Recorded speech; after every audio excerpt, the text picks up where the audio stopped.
Hello friends, आज हम सीखने वाले हैं टैली प्राइम में कंपनी क्रिएट करना। तो सबसे पहले यहाँ पे आपने अपनी टैली को ओपन कर लेना है। अगर आपने टैली डाउनलोड नहीं करी तो आप डिस्क्रिप्शन में लिंक है, वहाँ से उसे डाउनलोड कर सकते हो। टैली ओपन होते ही हमारे सामने कुछ इस तरह से ऑप्शन देखने को मिलेंगे: active new licence, reactive licence, use licence और कंटिन्यू इन एजुकेशन मोड। तो हमने कंटिन्यू इन एजुकेशन मोड पे क्लिक करना है क्योंकि ये हमारी फ्री वाली टैली है। अगर आपके पास लाइसेंस है तो आप लाइसेंस से इसे एक्टिवेट कर लोगे। उसके बाद आपके पास ऑप्शन आएंगे create company, select remote, specific path और सेलेक्ट फ्रॉम ड्राइव। तो आपने क्रिएट कंपनी पे एंटर करना है। उसके बाद कुछ इस तरह का इंटरफेस आएगा। कंपनी नेम, तो यहाँ पे आपने वो नेम डाल देना है जिस नाम से आप कंपनी क्रिएट करना चाहते हो। तो यहाँ पे मैं जैसे XYZ प्राइवेट लिमिटेड डालता हूँ।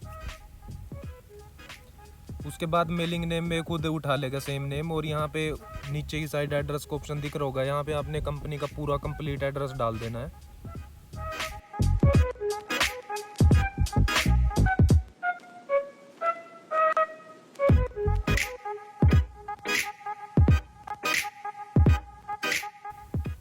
उसके बाद स्टेट का ऑप्शन दिखेगा, तो यहाँ पे आपने कंपनी की स्टेट डाल देनी है, जहाँ पे जिस स्टेट में कंपनी है। और यहाँ पे उसके बाद पिन कोड मांगेगा, तो आपने यहाँ का पिन कोड डाल देना है।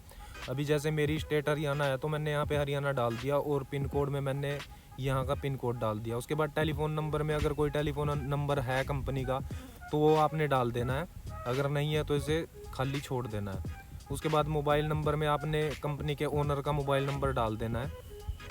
तो यहाँ पे मैं एक डमी कंपनी क्रिएट कर रहा हूँ, तो यहाँ पे मैं ये सारी चीज़ें जो है वो फेक डाल रहा हूँ। तो आपने जो है कंपनी की ओरिजिनल सारी चीज़ें यहाँ पे डालनी है जिस भी कंपनी में आप काम करते हो। उसके बाद ईमेल में आपने कंपनी की ईमेल दे देनी है।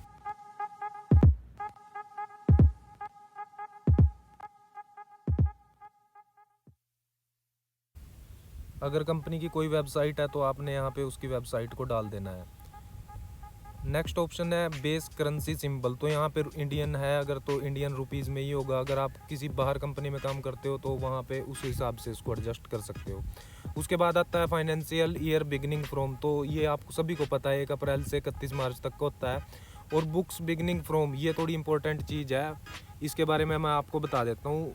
बुक्स बिगिनिंग का मतलब ये है कि हम अपनी कंपनी में काम कब से शुरू कर रहे हैं। फॉर एग्जांपल यहाँ पे मैं 2 अप्रैल डाल देता हूँ, तो इसके बारे में मैं आपको लास्ट में भी बताऊंगा। अभी फ़िलहाल मैं इसको सेव कर देता हूँ यहाँ से। अगर आपके पास इन्वेंट्री का काम नहीं होता तो आपने मेंटेन अकाउंट ओनली और अनेबल बिल वाइज, इन दोनों ऑप्शन को यस करना है। अगर आपके पास इन्वेंट्री का काम होता है तो मेंटेन इन्वेंट्री और इंटीग्रेट अकाउंट विद इन्वेंट्री, इन दोनों ऑप्शन को आपने यस कर देना है। उसके बाद नेक्स्ट ऑप्शन यहाँ पे एनेबल GST। तो GST तो आपको पता ही है लगती है, तो यस कर देना है। नेक्स्ट पे आता है स्टेट में आपने वही सब डाल देना है जो आपके कंपनी का है। और GST UIN नंबर में आपने अपना GST नंबर डाल देना है। अभी मेरे पास GST नंबर नहीं है तो मैं इसे खाली छोड़ देता हूँ। उसके बाद आपने कोई ऑप्शन नहीं छेड़ना, ये बाय डिफ़ॉल्ट कंपनी के होते हैं। जैसे जैसे हम लेज़र क्रिएट करते हैं वहाँ पे हम उसको चेंज अपने हिसाब से कर लेते हैं। तो एप्लीकेबल फ्रॉम में 2 अप्रैल दिखाया इसने क्योंकि मैंने वहाँ पे 2 अप्रैल सेलेक्ट किया था।